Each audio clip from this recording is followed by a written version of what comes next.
Bueno, gracias por la presentación. Y quiero darles las gracias a la universidad, a la ciudad, a los estudiantes, a los profesores.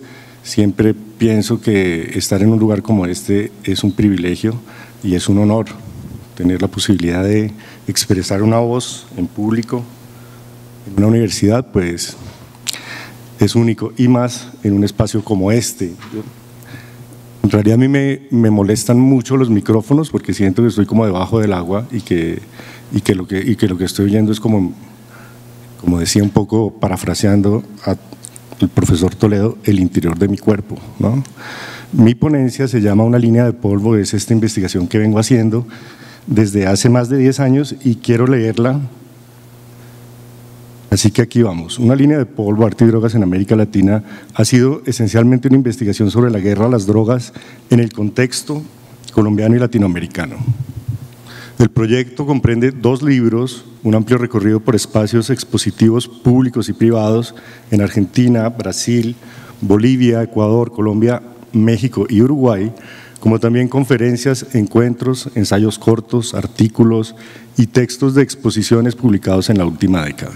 En él han participado más de 50 artistas y han colaborado críticos de arte, curadores, periodistas y gestores de los 7 países mencionados.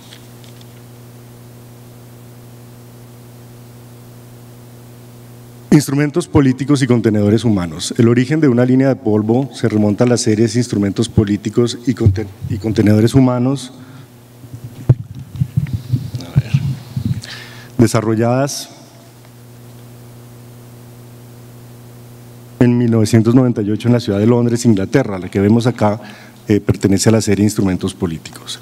La primera consistió en una serie de fotografías análogas realizadas con un lente macro a corta distancia de armas de juguete.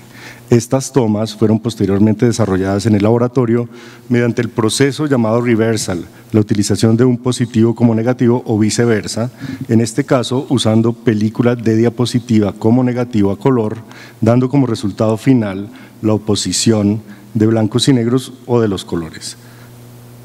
Al tratarse de un proceso a color, tanto del negativo como del proceso y el papel utilizado, el resultado final era una oposición particular. En este caso, los cañones y mecanismos de las armas fotografiadas eran formas mecánicas espectrales y brillantes flotando sobre espacios oscuros como naves espaciales o herramientas futuristas en el espacio exterior. La serie venía motivada por la incomprensión sobre la realidad latinoamericana en Europa, por el prejuicio sobre los colombianos considerados siempre narcotraficantes y por el escalamiento del conflicto interno en aquella década.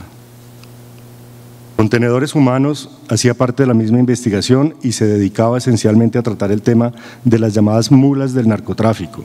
Como parte de esta investigación conocí algo del sistema penitenciario inglés y pude enterarme un poco de la realidad, las esperanzas, las aspiraciones, los sueños y los objetivos de los presos colombianos que habían arriesgado su vida y su libertad por sumas no significativas de dinero, si consideramos que ante el riesgo de perder la propia vida no hay dinero que valga. Para esta serie utilicé el mismo procedimiento de negativos como positivos, alternando también positivos y negativos, y perdónenme la redundancia, y proyectando sobre la misma hoja de papel diferentes imágenes. Para tratar el tema se utilizaron imágenes médicas del torso humano, grabados médicos franceses del siglo XIX y de viajeros europeos, especialmente aquellos que tenían que ver con la ingesta de plantas psicotrópicas, tomas urbanas realizadas en Bogotá y registros de lo que podríamos llamar vegetación tropical colombiana.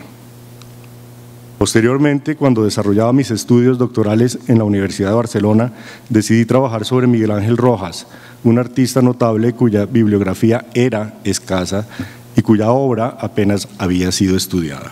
De hecho, sobre el artista solo existían 3 artículos de importancia, escritos por Eduardo Serrano, Raúl Cristancho e Ivonne Pini.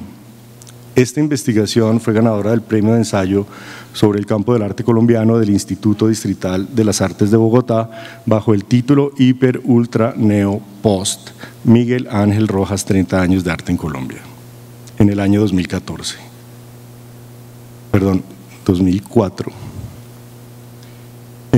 el último capítulo del libro, Cowboys, me ocupé de las obras que desarrolló el artista con botones de hoja de coca y dólares, donde trataba temas como las fumigaciones aéreas, el empoderamiento de los narcotraficantes y su participación en la guerra, el Plan Colombia y la eterna coca-colonización.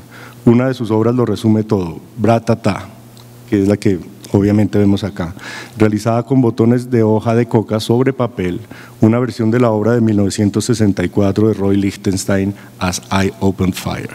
La imagen original, un close-up de los cañones de 2 ametralladoras de las que sale fuego o Coca-Cola, al ser realizada por Rojas, simula la acción simultánea de 2 pitilleras ocupadas en absorber frenéticamente rayas del alcaloide.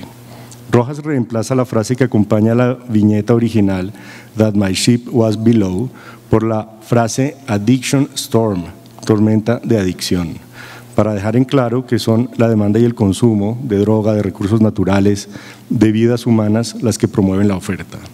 Así, el artista intentaba tocar el extremo terminal de la larga cadena del narcotráfico, cuestionando la responsabilidad de los países consumidores. 2 años atrás, el artista había presentado Broadway, realizada con hojas de coca y limpiatipos, una instalación donde a ras de suelo y en los bordes de las paredes del Museo de Arte de la Universidad Nacional simuló un grupo de hormigas que en línea transportaba su carga, pedazos de hojas de coca, y desaparecían en una de las tomas eléctricas de la sala.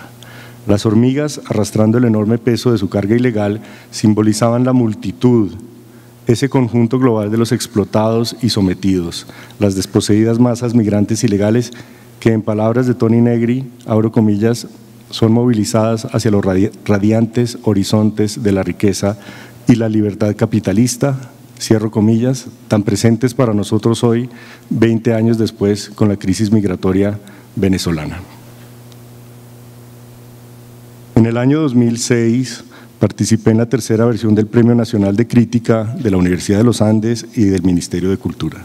El ensayo finalista Panacea Fantástica, escogido para ser publicado junto a otros textos, se ocupaba del trabajo de Wilson Díaz, su ingestión de semillas de coca y posterior defecación en el Festival Guatambula en Curazao, que causó conmoción y confusión en los organizadores del certamen, su texto, Cómo obtener 1 kilogramo de cocaína de alta calidad en 20 pasos con la mejor economía de materiales, su serie fotográfica The Gardener o El Jardinero, junto a su obra en neón Erythroxylon no granatense, me sirvieron para plantear algunas reflexiones sobre las vanguardias experimentales en Latinoamérica, el performance, el minimalismo, el mercado del arte y de las drogas. Esta imagen que estamos viendo es parte de la serie de los jardines de Cali, o los jardines de coca de Cali, que realizó Wilson en esos años, en ese lapso del 2005-2006, donde encontró y registró la existencia de de la planta de coca utilizada en esa ciudad como una planta ornamental. De hecho, el edificio que ustedes ven al fondo, esta torrecita, esta almena, pues es parte de las instalaciones de la, no sé si es la 8ª Brigada en Cali, ¿no? La obra la estuvimos exponiendo ahora en una exposición que les voy a mostrar un poquito más adelante.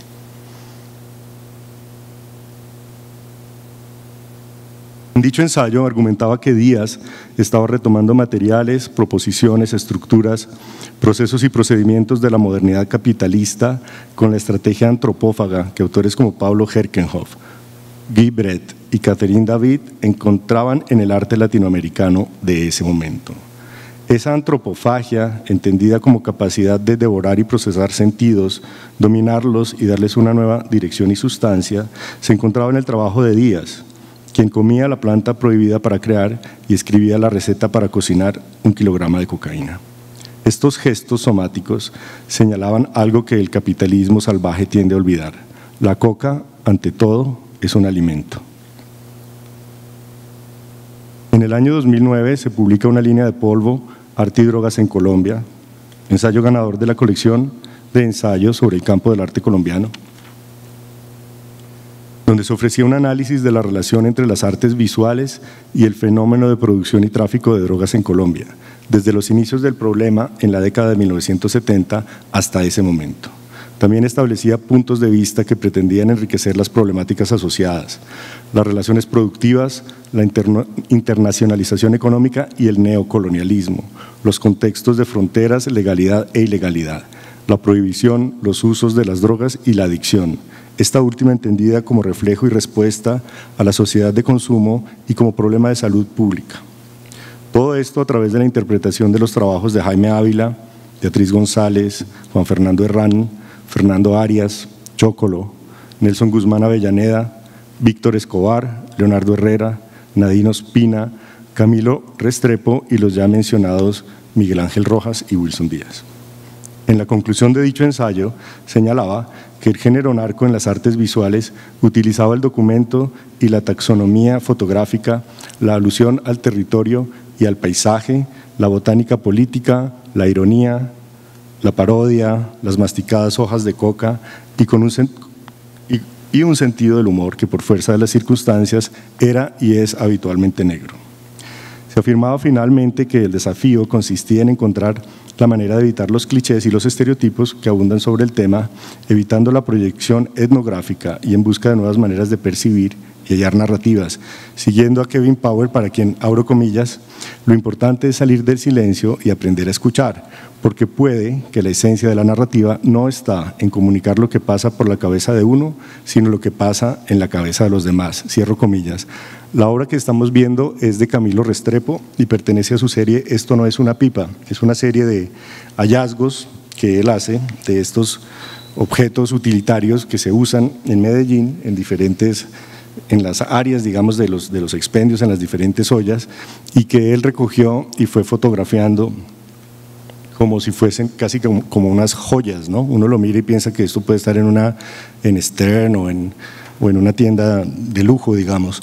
Y desde ahí empieza, digamos, una relación profunda, digámoslo así, no con Camilo, con su trabajo, que viene a continuar aquí. Pues 3 años después, en la 8ª versión del Premio Nacional de Crítica, se publica el ensayo Figuritas en el suelo, un texto corto sobre la obra del mismo título de Restrepo, quien trabajó sobre el consumo de pegamento por parte de los jóvenes en Medellín, quienes ante la prohibición de comprar el boxer se encontraron frente al tráfico ilegal de pequeñas bolsas plásticas impregnadas de dosis para inhalar. Restrepo reflejaba otra faceta del problema de las drogas al mostrar la desprotección total de una comunidad errante que encuentra en el químico industrial un paliativo al hambre, al desespero y al desarraigo, dando cuenta y testimonio de nuevo de la crueldad del gigantesco negocio de la droga y el rentable panóptico de paranoia y destrucción construido alrededor de la adicción. La serie es de 720 fotografías, todas son casi idénticas, pues la bolsa se sitúa a la misma distancia del lente de la cámara, incluyendo además en la versión que hizo Camilo para la 8ª versión del premio Luis Caballero, una especie de motores que eran botellitas de plástico como esta que está aquí abajo, a las cuales él le abría un hueco, la cortaba, le colocaba un motor, ¿no?, en un extremo, motores eléctricos, el motor giraba para un lado y para el otro, de manera que en el otro extremo, en la boca de la botella, en el pico de la botella, pues tenía una bolsa negra de plástico idéntica a estas y se inflaba y desinflaba, como si fuese una máquina que respira por nosotros, emulando, repitiendo lo que este gesto incansable y digamos repetitivo que uno ve cuando ve a los jóvenes pasar por el Parque Berrío o por el centro de Medellín y de otras ciudades. Después de haber realizado una residencia curatorial en la ciudad de Rosario, Argentina, en el año 2012 propuse a Roberto Eschen, director del Centro de Expresiones Contemporáneas SEC de Rosario, la primera versión de la exposición Una línea de polvo, arte y drogas. Se realizó en noviembre de 2012 con la participación de Fabián Montenegro, Chocolo, Adriana Bustos, Cristina Ochoa, Nelson Guzmán, Zeta, Dana Weiss, Roberto Indiana, Elkin Calderón y Leonardo Herrera.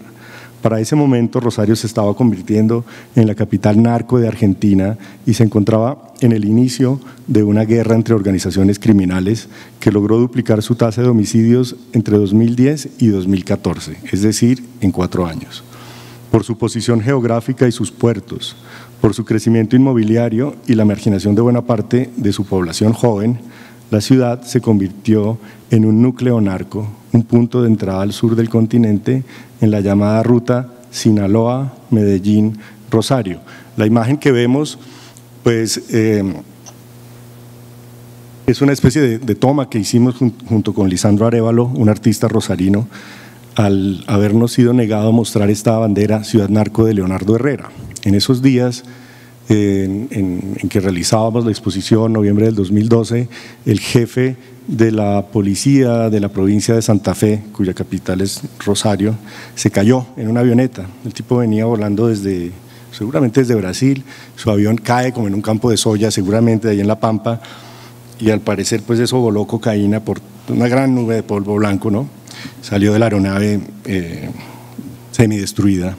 La noticia se tapó, se intentó que no se supiera que eso había pasado, y justo en esos días pues ya habíamos sido autorizados a mostrar la bandera de Leonardo y nos pidieron que no lo hiciéramos, y es una constante que me ha sucedido con la exposición con esta obra.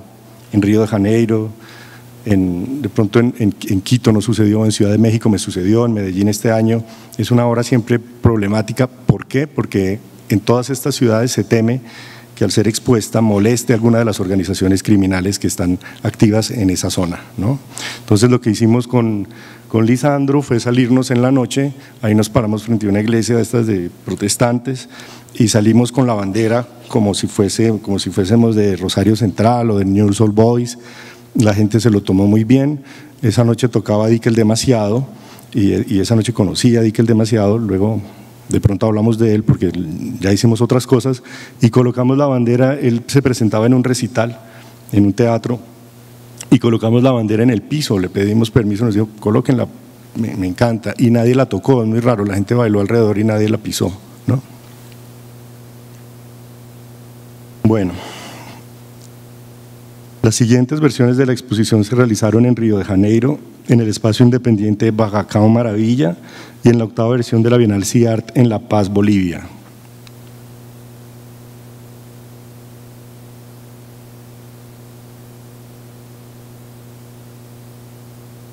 En esa ciudad se encuentra el pintoresco Museo de la Coca y cerca de ahí Tiahuanaco, Centro de las Artes y las Ciencias de los antiguos habitantes de la hoy nación boliviana, situado a 15 kilómetros del lago Titicaca y habitado desde hace más de 3000 años. En algunas de las figuras de este centro ceremonial pueden verse los retratos de hombres con la mejilla henchida, masticando la hoja de coca.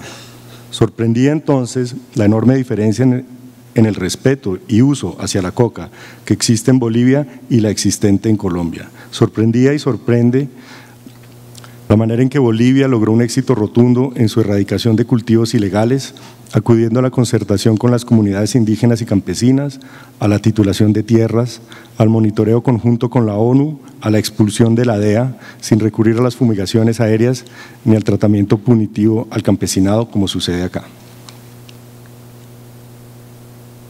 En un documento de la Policía Nacional Colombiana de aquel año se había llegado a una relativa victoria, por decirlo así, en la guerra a las drogas, en la eficacia en la captura de capos, miembros de organizaciones criminales, en el desmantelamiento de esas organizaciones y en la reducción de las zonas de cultivos ilícitos, que habían llegado a las 47.000 hectáreas que contrastan con las 220.000 detectadas 5 años después, en 2018. Para ese entonces se habían destruido 15.000 laboratorios de droga, se habían incautado 2 millones de toneladas de insumos químicos y 1.636.615 kilos de estupefacientes. Se habían incautado 80.192 narcobienes, se habían inmovilizado 1.665 aeronaves y se había detenido la asombrosa cifra de 869.526 personas vinculadas con delitos asociados al tráfico de drogas,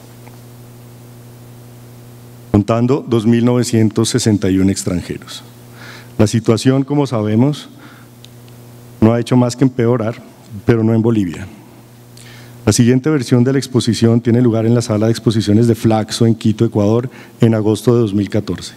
El director de la sala, el artista y gestor Marcelo Aguirre, hace el papel de un poderoso narcotraficante en la película El pescador de Sebastián Cordero, un film sobre la llamada pesca blanca, los hallazgos que los pescadores artesanales hacen de los paquetes prensados de cocaína que ocasionalmente encuentran flotando en el océano en las costas de todo el Pacífico. Esta es una obra que ustedes conocen, obviamente, es de Edinson Quiñones, un artista de La Plata, Huila, pero que creció y se ha educado acá en Popayán. Es una llave como las que vemos en las ferreterías y en la punta tiene algo que sospechamos que es una sustancia ilícita. En noviembre del mismo año, a Oaxaca, México, llega también una línea de polvo, coincidiendo con las celebraciones del Día de Muertos que existen desde tiempos prehispánicos. En ese momento el país se encontraba viviendo la guerra entre los llamados caballeros templarios y los nacientes grupos de autodefensa y enfrentaba la peor fase de las narcoguerras, de sus poderosos carteles entre sí y contra el Estado. En junio de 2015 fui invitado por Francilins Castillo, antropólogo, artista y gestor cultural, a la residencia que realizaba en Cemiterio do Peixe, al interior de Minas Gerais, en un lugar ritual donde no existían comunicaciones telefónicas ni de otro tipo. La residencia artística llamada Morte e Magia nas Artes Visuais invitaba a creadores que trabajaran en esos parámetros. Allí, en una de las pequeñas casas que se habitan una sola vez al año para las celebraciones religiosas de San Miguel Arcángel, en cada mes de agosto, se instala una nueva versión de la exposición. En octubre del mismo año, la muestra fue recibida por el Centro Cultural Cablin en Punta del Este, Uruguay. Se realizaba en el primer país en el mundo que legalizó la producción, comercialización, tenencia y uso recreativo y medicinal de la marihuana. Un proceso que se ha hecho efectivo solo hasta julio de 2017, pero que viene de la aprobación de la Ley 19.712 en el año 2013. De alguna manera, la exposición apoyaba los esfuerzos de despenalización y consiguiente decriminalización del uso de esa planta medicinal. Un ejemplo difícil de seguir en otras partes del mundo y que hoy Canadá, otro país americano, sigue. La obra que ustedes ven es de Cristian Abusaid. Cristian es un artista que vive y trabaja en Bogotá y él desde hace unos 2-3 años ha decidido hacer estos carteles que en realidad lo que son son afiches con los nombres científicos de plantas psicoactivas o que tienen, digamos, poderes psicotrópicos, ¿no? Están, obviamente, como son nombres científicos, están en latín y solo un enterado o de botánica o de esa lengua o de las dos las puede interpretar, ¿no? En este caso es la Atropa belladona, que es la belladona, ¿no? Una planta que se utilizaba mucho por parte de los griegos y los romanos por sus efectos sedativos y también porque dilataba la pupila. Entonces las mujeres la tomaban porque se les dilataban las pupilas y se veían más hermosas. Por eso es la belladona, ¿no? La mujer bella.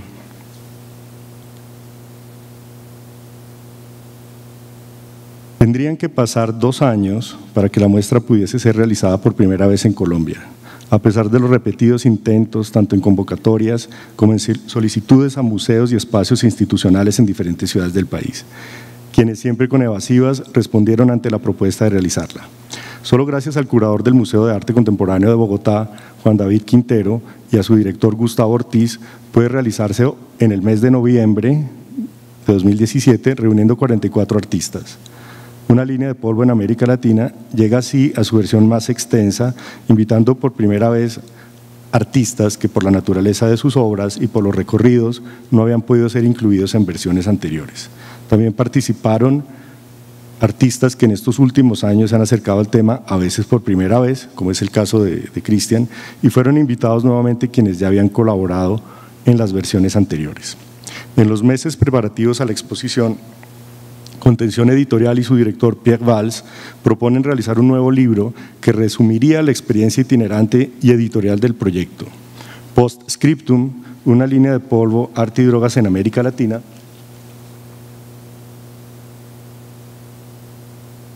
se construyó a partir de textos escogidos propios y de críticos de arte, escritores, periodistas y artistas que escribían sobre sus propias obras. Guillermo Vanegas participó con Balada, su texto sobre Ana María Millán.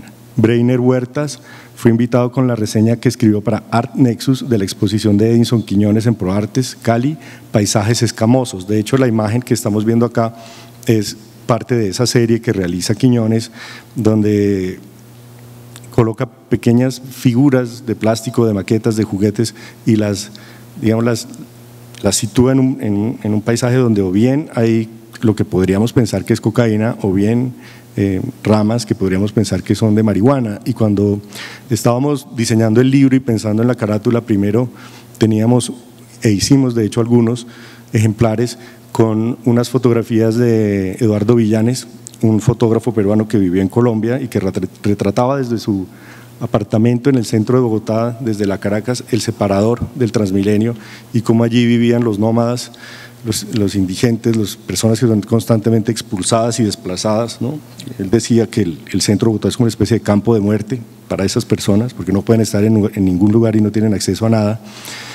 Y escogimos una imagen muy conmovedora, que no la tengo acá, y muy linda, que era la de una pareja, un hombre y una mujer abrazándose en esa desolación y en ese ruido ensordecedor que es el separador de Transmilenio. Posteriormente pensamos, bueno, ¿por qué no le damos la vuelta al libro y hacemos una carátula, una portada más interesante? Y esta nos gustó muchísimo porque pues eso se lo pueden regalar a un niño, ¿no? El papá de un niño entra a una librería, ay, qué lindo esto, dos conejitos como apacibles en la nieve, ¿no? Como el conejo de Alicia y su hermano gemelo, ¿no? O su pareja.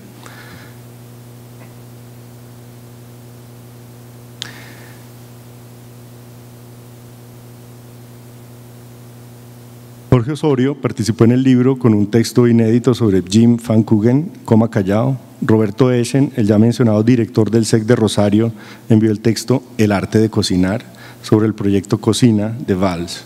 El escritor Wilson Rojas participó con Esto no es una pipa sobre el colectivo Paramédicos. El periodista Fernando Salamanca colaboró con un fragmento de su artículo El Cuevas de la Casa Medina. Los artistas que escribían sobre sus propias obras eran Margarita García, Nadia Granados, Felipe Barreiro, Zoraida Díaz, José Luis Rojas, Cristian Abusaid y Mónica Iturribarría. Se incluyó el artículo de Alberto Lleras Camargo en portada de Time, un texto premonitorio publicado en las lecturas dominicales de El Tiempo en 1979 y en el cual el expresidente colombiano predecía lo que serían las relaciones entre este país y los Estados Unidos gracias o por desgracia de la guerra a las drogas. Textos propios escritos en el periodo 2009-2017 como Figuritas en el suelo, Los mártires, La esnifadora, Un archivo no tan muerto completaban el libro. En la ciudad de Los Parques, Bucaramanga, una nueva versión de la exposición se presentó en 2018 en el Instituto Distrital de Cultura y en la Sala Bucarica de la Universidad Industrial de Santander. Incluyó 53 artistas y contó con un catálogo impreso y un video documental. Entonces ahí, pues ya que hemos hablado de los artistas, pues quiero que los conozcan. Primero está Mauricio Hurtado, documentalista. De segundo está Chocolo, caricaturista, que ha venido acá, invitado acá a Popayán, que acaba de ganar el premio Simón Bolívar. El tercero, que no lo vemos, es el director de la biblioteca Gabriel Turbay, está tapado por el lente de la cámara de Mauricio. Después sigue quien les habla. Tenemos a Iván Navarro, el caricaturista. Luego está Juan Melo, artista de Cali, luego Jesús Hernández Güero, artista cubano que en ese entonces residía en Cali. Le sigue Ernesto Ordóñez, fotógrafo y pintor, profesor del Instituto de Bellas Artes de Cali. Juan David Quintero, a quien ya mencionamos, quien era curador del Museo de Arte Contemporáneo de Bogotá. Y Andrés Moreno Hoffman y Kiran Fernández del colectivo Paramédicos. Esta es una de las obras de Ernesto Ordóñez. Ernesto es hijo de Paquico Ordóñez, el fotógrafo que fue parte de Ciudad Solar y que en los fines de los años 80, 90 tenía una empresa de publicidad y era un fotógrafo comercial y hacía encargos fotográficos. Entonces él fue buscado en algún momento por un decorador que arreglaba, digamos que ponía muy lindas las casas de la gente de la clase emergente de Cali, ¿no? Y llamó a su hijo y le dijo: acompáñeme, Paquico llama a su hijo Ernesto, acompáñeme y hacemos las fotos Ernesto va, hace las fotos con su papá y este encargo pues ya se cumple. Después preguntándole a Ernesto, pues este decorador lo matan y Ernesto reencuentra estas fotos en su archivo y decide de las fotos hacer unas pinturas para su tesis de grado en Bellas Artes en Cali. Años después, Norman, ahora me acuerdo el apellido, un joven galerista de Cali, muestra las fotografías, invita a Ernesto a mostrar las fotografías. Yo tengo la fortuna que Guillermo Vanegas, yo estaba en Cali, me lleva a ver la exposición y le doy así entrada a digamos, un aspecto que yo no había tratado antes en la investigación, que es la narcoestética, ¿no? Ahí me valí, me he valido o he encontrado dos textos muy buenos, uno de Hernando Villar, un psicoanalista colombiano que tiene un libro que se llama Psicología y clases sociales en Colombia, donde habla de la clase emergente. Es un libro escrito a inicios de los años 80 y hace una descripción muy interesante sobre cómo cambiaron los gustos, ¿no? Ahora que se estaba hablando de arquitectura. Y también encontré un texto muy temprano de Alberto Saldarriaga, también arquitecto, publicado en Arnexus, sobre la clase emergente, publicado en el año 79, y lo que es más interesante quizá, aparte de que describe también este nuevo dinero, estas nuevas posibilidades de los esmeralderos, los narcotraficantes, los contrabandistas, es que ya define cómo el gusto del arte y las tendencias del arte colombiano ya estaban cambiando y cómo el mercado ya se estaba alterando, ¿no? Como ya había una preferencia por el erotismo, por la figuración violenta. En este caso, pues ustedes ven una pintura del maestro Arcadio González, ¿no? Sigue vivo, vive en el Tolima, en Honda creo, bueno, y a quien con sorna le decían el botero de los pobres. Es una de las imágenes de Ernesto. Entonces volvamos a Bucaramanga. La exposición se vio enriquecida por visitas a Cali y a Río de Janeiro, pues ya lo acabo de decir, donde se sumaron Ernesto Ordóñez, Jesús Hernández Güero, que acabamos de ver, Vanessa Ortiz, y de Brasil entraron los colectivos Star y Cactus Intactos, y dos artistas más, Leo Aires y Natalie Tubenschlag. Ante una realidad enrarecida, una línea de polvo se desarrolló intensamente en sus versiones colombianas como una plataforma pedagógica que se abría al debate y hacia el tema en sus múltiples dimensiones. Esto no podía haber sido posible sin el apoyo del Museo de Arte Contemporáneo en Bogotá, porque ellos enriquecieron, y su equipo de educación, los contenidos. También por primera vez se desarrolló la muestra en un espacio de tiempo prolongado que permitió diferentes encuentros y el trabajo con grupos. Ese carácter de participación activa y el entender el arte como un medio de activismo sin cruzar la política tradicional o partidista coincide con las actividades que realizan organizaciones como Acción Técnica Social, ATS y su Semana Psicoactiva y el proyecto Coca Regulada Paz Garantizada, que busca la regulación de la cocaína en Colombia para el año 2034. Bucaramanga permitió la presentación de pendones y banderas de gran formato, el estandarte que combina las banderas de Brasil, México y Colombia de Laura Garduño, la ya mencionada Ciudad Narco de Leo Herrera, el Perico Tumba la Paloma de Quiñones, la Posada Alemana de Ana Millán, la ya vista Virola Elongata de Cristian Abusaid y los carteles de Cali de Margarita García. La sala permitió la llegada del mejor equipo del mundo y la santa línea de polvo de Chocolo, de los hipopótamos de Nápoles en París de Alberto Baraya y los trabajos dedicados al drama de las adicciones.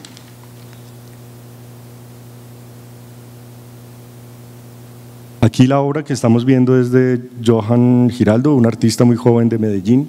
Yo lo conocí a través de un evento sobre el cual ustedes pueden tener una opinión muy diversa, que es la Feria del Millón, pero que a mí me ha servido como curador para encontrar los artistas y encontrarlos frente a frente. La Feria del Millón funciona de una manera muy singular y es que el artista que clasifica y que es escogido se presenta en un stand comercial frente a su obra. Esto es como más de la economía naranja que de otra cosa y pone a los artistas en una situación yo creo que difícil e incómoda porque es el artista vendedor, ¿no? Que no es el lugar que pienso yo que debe tener un artista, para eso está la galería, Pero ya en 2 o 3 ocasiones he tenido la fortuna y la suerte de encontrarme los artistas y de irlos integrando a los proyectos que hago, gracias obviamente a la generosidad de ellos. En este caso, pues Johan viene haciendo esta serie, él es un joven de Medellín, puede tener 26, 27 años, está casi recién graduado y hace estas supuestas y posibles carátulas de las revistas de DC Comics,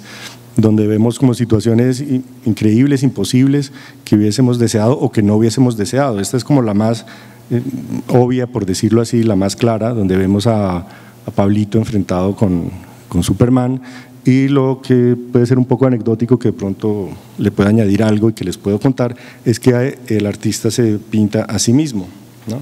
Esta figura este superhéroe que se voltea y nos mira, pues es el propio artista. Está la dosis personal de Antonio Caro, que es una obra realizada en el año 2005 y que hemos de alguna forma revivido. Yo invité a Antonio y él ha sido muy generoso, y cuando hacemos la exposición repartimos el volante que tiene y mostramos los 2 estandartes de esta obra, ¿no?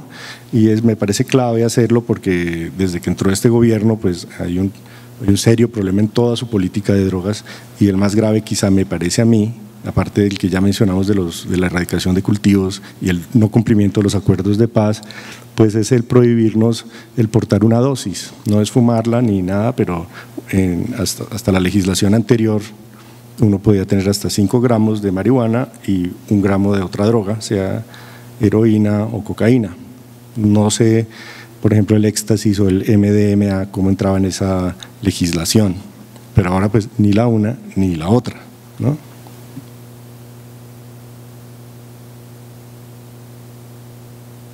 Es el coquero en opio de Fabián Cano. Fabián lo que hizo en un viaje a San Agustín es encontrarse con unos campesinos y les cambió la carpa. Él estudiaba en la Nacional en Bogotá, estudiaba artes, les cambió la carpa por una bolita de opio. Se la puso en el zapato, en la plantilla, se la llevó hasta Bogotá.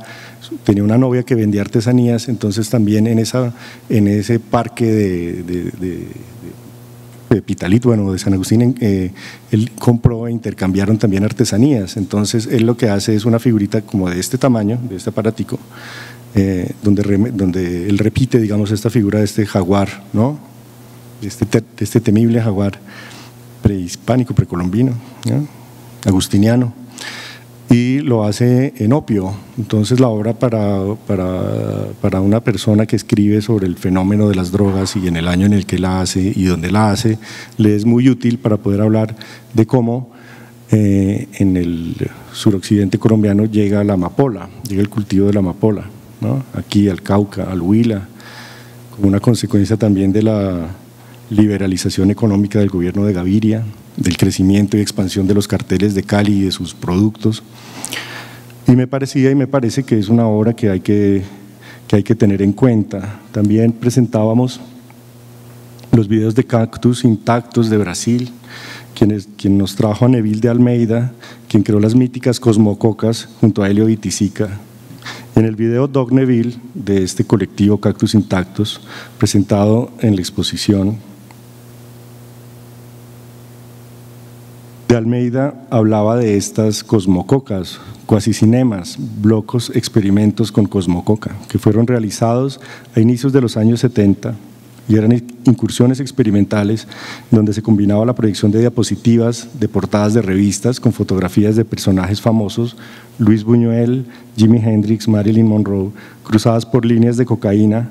Las fotografías, esta es la instalación, ¿no? Esta es la cosmococa entera, que en una de las 5 o 6 que alcanzó a terminar Oiticica antes de fallecer, en las cuales pues uno interactúa con las hamacas, con las proyecciones de estas fotografías de Jimi Hendrix, y la idea era como una cosa muy festiva, que prácticamente uno hiciera lo que quisiera.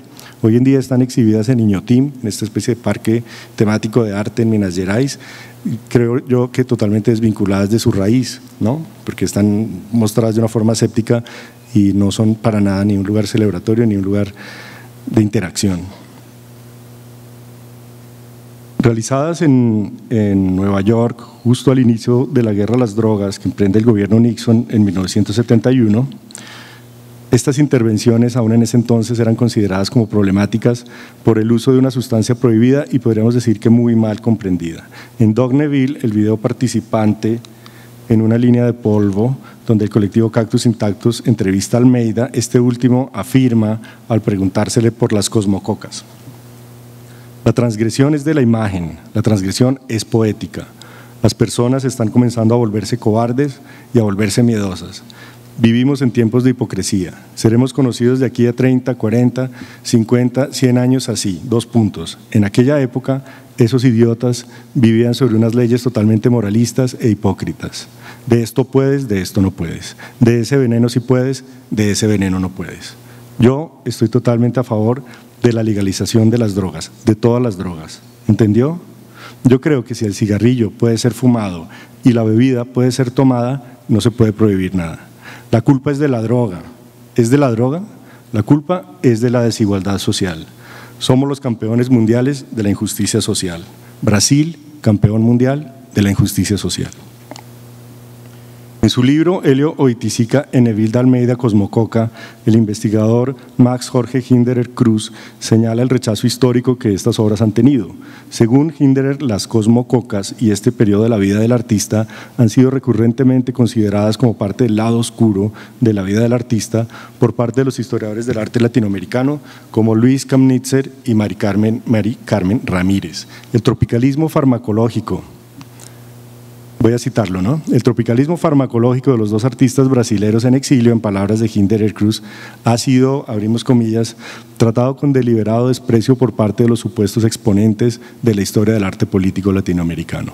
Yo no podía entender, por casualidad no veían que la historia de la coca y luego de la cocaína, en la que de Almeida y Oiticica se inscribían, era profundamente política e intrínsecamente ligada a la historia de la economía y de la lógica colonial hasta el día de hoy, que la coca es inseparable de la propia resistencia al colonialismo prerepublicano, inseparable también de la organización anarcosindicalista en el continente americano en el siglo XX e inseparable de la subsecuente criminalización de la lucha de los movimientos sociales hoy por parte de las Naciones Unidas.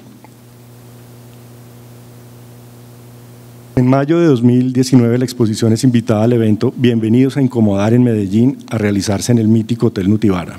En esta ocasión se ocuparon 8 habitaciones del hotel, una obra de Art Deco que fue por décadas símbolo de la ciudad, que en el boom narco pasó a manos de un conocido gerente deportivo, uno de los primeros extraditados a Estados Unidos, quien era presidente del Atlético Nacional. Nutibara hoy es un hotel en lo que podríamos llamar franca decadencia.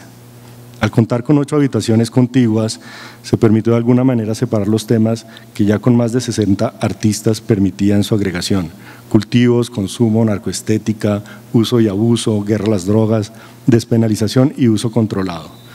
En esta oportunidad se contó con la participación del colectivo Échele Cabeza, un punto de atención para quienes quieran informarse sobre las sustancias psicotrópicas, quienes realizan pruebas de sustancias a quienes lo deseen, con el único fin de prevenir la intoxicación y el envenenamiento de los usuarios en festivales de música y eventos a gran escala. Con su participación se abría una brecha donde la acción social se combinaba con la acción plástica. Cuando Julián Quintero y su socia fueron a Medellín, también los incluimos, como acabo de decir, en una habitación donde estaban las obras que trataban sobre legalización, y ellos llevan pues una mesa con su kit de sustancias, su análisis de sustancias, y hacen una breve encuesta en la que simplemente le preguntan dónde la consiguió, a quién la compró, si estaba solo. ¿Por qué dónde? Porque si uno se desplaza de un barrio a otro para ir a buscar algo, pues le implica un riesgo. ¿El riesgo cuál puede ser? Que lo detengan. El precio también, para determinar el precio, y la cantidad, ¿no? Y luego le hacen la prueba de la sustancia. Lo que más nos sorprendió en Medellín fue que las pruebas de pureza de la cocaína llegaban excepcionalmente al 50%. Entonces, uno se sorprendería, ¿no? En esa ciudad. El primer día casi todos los análisis que ellos hicieron fueron de cocaína, y el segundo día, que había una fiesta, la gente llevó pastillas, ¿no? Había una fiesta en el hotel, entonces la tendencia cambió.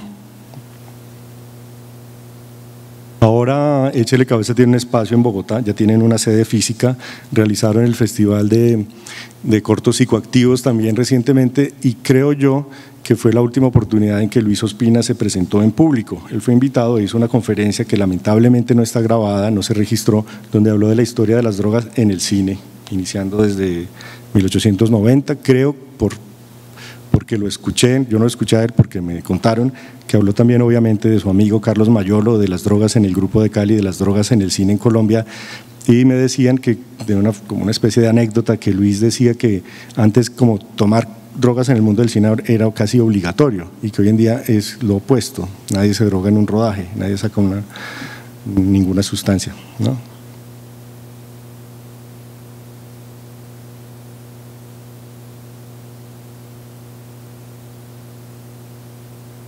Paralelamente, el artista Harold Ortiz, creador de Bienvenidos a Incomodar, decidió iniciar el proyecto Radio Paranormal, un espacio proyectado para hacer unas grabaciones en el hoy hecho polvo edificio Mónaco, antes de su demolición, aprovechando los espacios de reflexión que el Museo Casa de la Memoria y la Alcaldía de la ciudad articulaban para entender qué significaba esta construcción.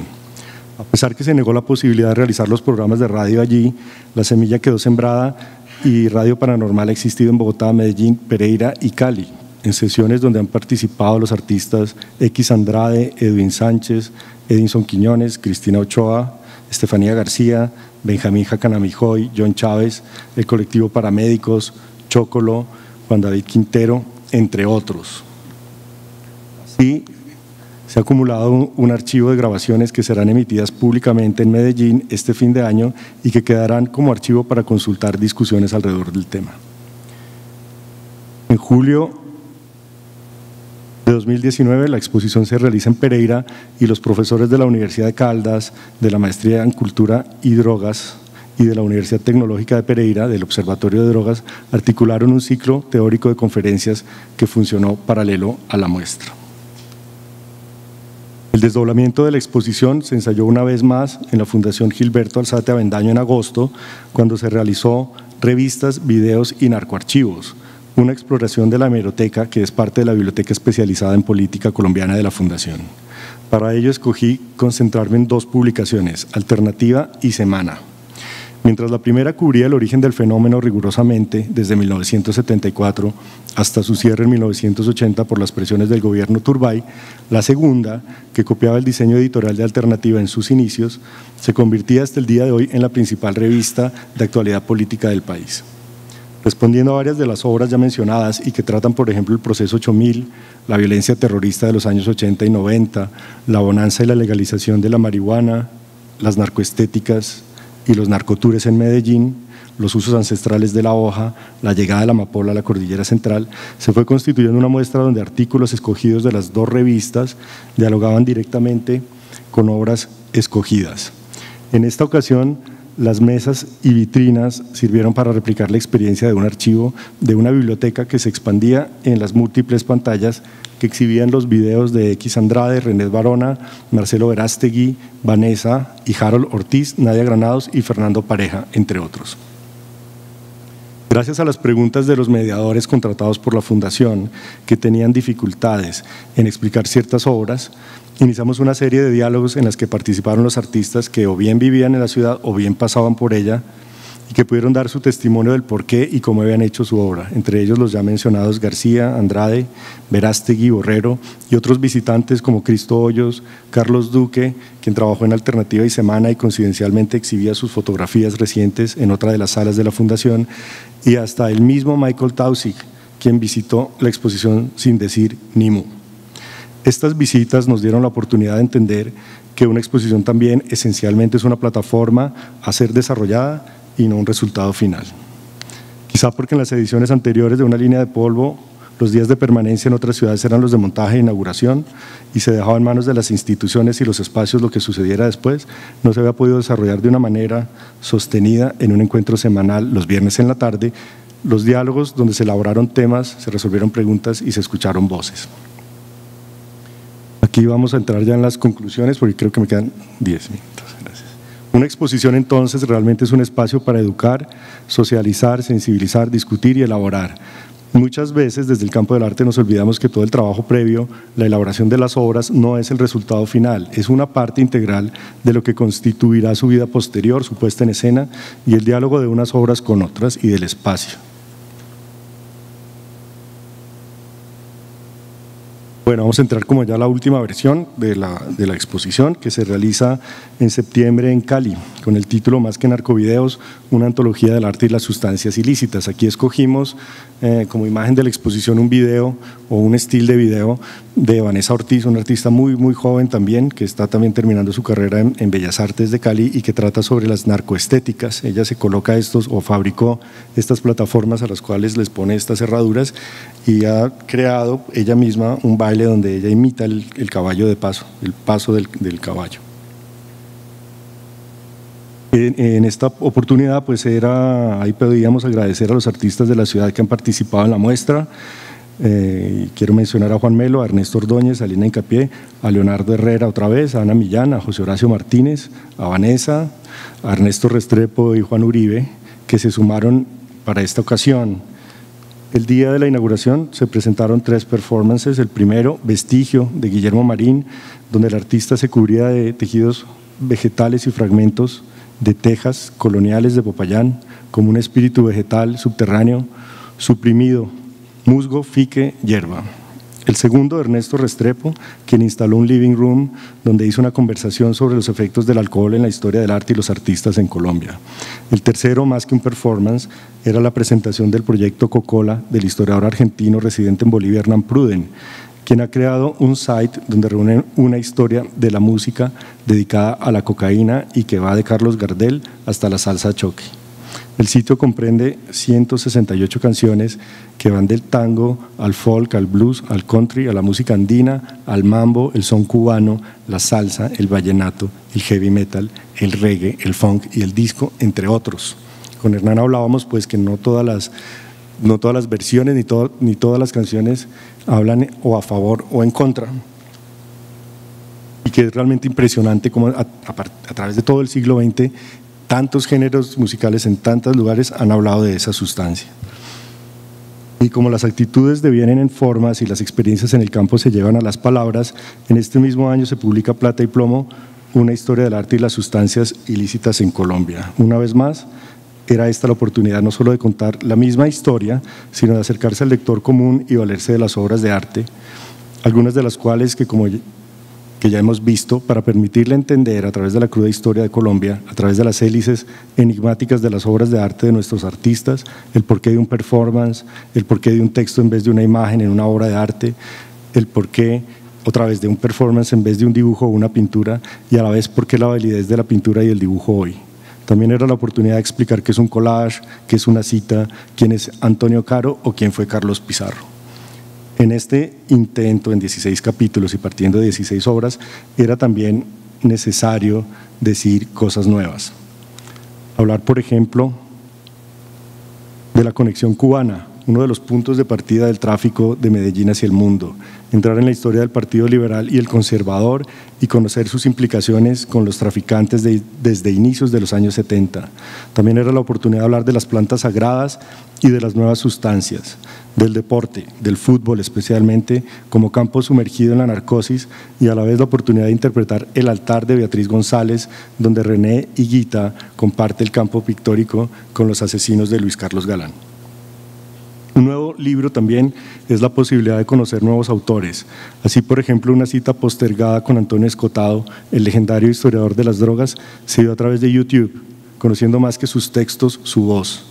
Hans Christian Dani y su libro Speed, una erudita historia de las anfetaminas, Norman Ohler y su High Hitler, dedicado al estudio del uso de las metanfetaminas en el Tercer Reich y en el cuerpo de Adolfo Hitler. También están presentes los historiadores colombianos, Sanz Rovner y sus artículos de las mafias colombianas en las décadas de los 50, 60 y 70, los artículos de Alfredo Molano, el antropólogo Michael Taussig y su Museo de la Cocaína, que es más que un libro sobre drogas, un libro sobre minería. Los estudios sobre el tráfico ilícito, publicados por el PNUD en 1997 y la Universidad Javeriana en el 2018, los artículos de los conferencistas del Simposio Colombiano Internacional Cultura y Drogas de la Universidad de Caldas, publicados por la revista Cultura y Drogas, y los ya mencionados textos sobre la clase emergente al despuntar la década de los 80 de Álvaro Villar y Alberto Saldarriaga, y cómo no, los textos sobre el foie y la vareta del cineasta Carlos Mayolo, contenidos en sus divertidas memorias Mamá, ¿qué hago?, Vida secreta de un director de cine. Y así como están los cineastas, están las películas, la trilogía de Medellín de Víctor Gaviria, Rodrigo de La vendedora de rosas y sumas y restas, el Smiling Lombana de Daniel Abad sobre su abuelo artista y decorador, pero también traficante de cocaína, y las películas basadas en las novelas de Philip Dick como A Minority Report y A Scanner Darkly. Bueno, finalmente de estas experiencias pueden sacarse varias conclusiones. 2 puntos. Una investigación histórica puede convertirse en una exposición. De la misma manera, una exposición sin proponérselo puede desdoblarse en una investigación escrita y posiblemente una publicación. Una exposición o una publicación pueden generar un proyecto de radio, ya sea por el tema, por sus protagonistas o por el espacio donde intersectan. Una línea de polvo comenzó con 11 artistas y llega a tener 65. Una exposición entonces puede crecer más rápido que la inflación. Con respecto al tema que los inspiró, hay que declarar que esencialmente Una línea de polvo y sus versiones subsiguientes fueron importantes para percibir el tremendo desconocimiento que existe en la sociedad sobre las drogas y sobre todo sobre la verdadera naturaleza de la guerra a las drogas a la que hemos estado sometidos durante ya casi medio siglo. Anualmente esta guerra produce 150.000 homicidios en países como Colombia, México y toda Centroamérica, pero solo el 0,6% de esta cifra corresponde a muertes por consumo de cocaína. Del total del presupuesto destinado a la lucha de las drogas, el Estado colombiano usa el 68% en hacer la guerra y solo el 4% en programas de prevención y desintoxicación para consumidores. Estas cifras y tantas otras son ignoradas por el gobierno actual con sus crecientes medidas a favor de fumigaciones, prohibición de dosis personal y persecución de consumidores. Como consecuencia de toda esta experiencia es necesario y por qué no decir urgente que asumamos una participación activa en contra de esta guerra y que consideremos las propuestas que grupos como ATS y Échele Cabeza vienen desarrollando, por más que sorprendan a nuestra moral tradicional. La política prohibicionista no funciona y al contrario es necesario pensar otras alternativas. Una línea de polvo ha sido una investigación hecha desde el sur global, pensando en problemáticas globales desde un contexto específico. Puede que sea un ejemplo, no el mejor de todos, pero sí una experiencia que se ofrece generosamente para contribuir a solucionar una problemática impuesta y que solo favorece a los grupos que ejercen dominación sobre nuestra gente, vida y territorio. Bueno, ¿tiempo? Bueno, pues muchas gracias, eso es todo.